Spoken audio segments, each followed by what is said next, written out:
Rewa bypass के पास स्थित एक पुलिया क्षतिग्रस्त हो गई, जिससे यातायात प्रभावित हो गया और जाम की स्थिति बनने लगी। पुलिया में आई दरारों के चलते एहतियातन प्रशासन ने वाहनों का डायवर्जन शुरू कर दिया। अब 20 साल बाद भी पुलिया में दरार पर सवाल उठने लगे। देखिए हमारी खास ग्राउंड रिपोर्ट। नमस्कार, मेरा नाम कार्तिकेय है और आप देख रहे हैं टीवी फर्स्ट। साथियों, इस वक्त हम लोग रीवा में मौजूद हैं और हम लोग इस वक्त जहां हैं, ये स्थान बाईपास होते हुए रतहारा मार्ग को जाता है। हम लोग जहां हैं, ये पुल है और पुल बना है बिहर नदी के ऊपर। आप हमारे पीछे देख सकते हैं। मैं कहूँगा अपने कैमरामैन से थोड़ा दिखाएं जूम करके। ये आप पीछे बिहर नदी देख सकते हैं और बिहर नदी के ऊपर ही इस पुल का निर्माण किया गया है।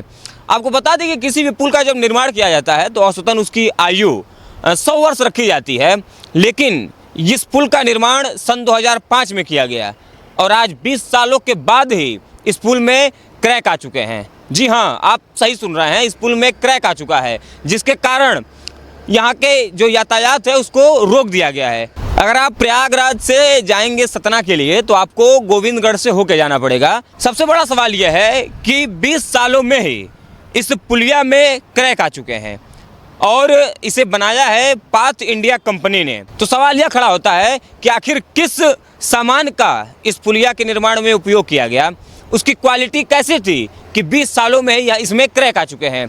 मैं आपको दिखाऊंगा वो जगह जहां क्रैक आए हुए हैं, क्योंकि गार्डर का मतलब होता है कि पुलिया के नीचे का भाग, जिस पे पुलिया टिकी हुई होती है, जिसके ऊपर से गाड़ियां जाती हैं। चलिए आपको ले चलते हैं वहां पे जहां क्रैक हुआ है।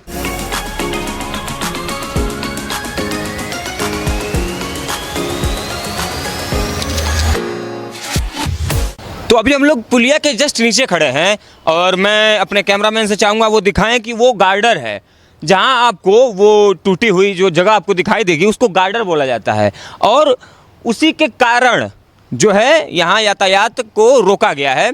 अगर जो रूट डाइवर्ट किए गए हैं, मैं आपको बता दूं कि जब आप प्रयागराज से सतना के लिए निकलेंगे तो आपको गोविंदगढ़ होके जाना पड़ेगा। सबसे बड़ा सवाल यह है कि 2005 से लेकर अब तक जो पाथ इंडिया कंपनी है उसने यहाँ टोल टैक्स वसूला और टोल टैक्स के नाम पर मोटा रकम यहाँ से वसूला गया और वो अब जाके ख़त्म हुआ है।